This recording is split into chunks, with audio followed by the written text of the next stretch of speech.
The age-old question, how much does it cost to chop down a tree? Whether you've got a dead tree that's just one windstorm away from toppling over, or you're just looking to increase your yard space, removing a tree is an important step for any homeowner. At Treefish, we have made all of our average Grand Rapids tree removal prices public through our tree removal calculator on our website. Simply input the type of tree, the diameter at chest level, the approximate height of the tree, and if you would like a stump removal included. Now keep in mind that this price is not an official quote from Treefish, but it exists to give you an idea of the average cost of a tree this type in Grand Rapids. It helps to understand the additional factors that go into calculating the cost of removing a tree from your property. Where you live can greatly affect the final price of your tree removal.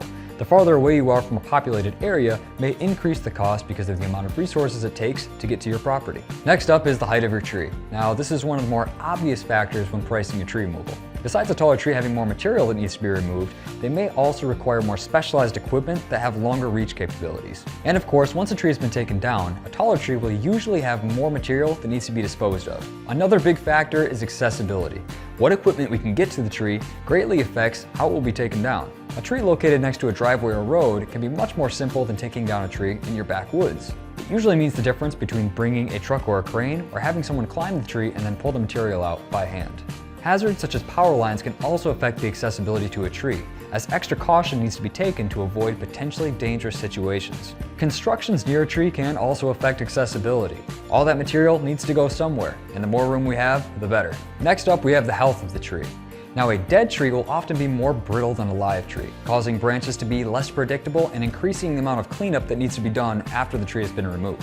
Of course, once the tree has been taken down, we need to figure out what to do with it. Now, whether you decide to keep the debris on your property or have the brush chipped and the logs taken away will greatly affect your final price. And the final touch of tree removal, the stump.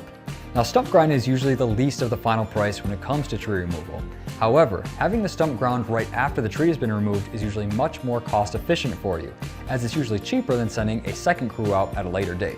After this, you might be thinking, is it financially worth it for me to take my tree down? Beyond the potential danger of falling branches or entire trees, they can also affect the value of your home. Removing trees that are hazardous or just a nuisance can drastically increase the value of your property.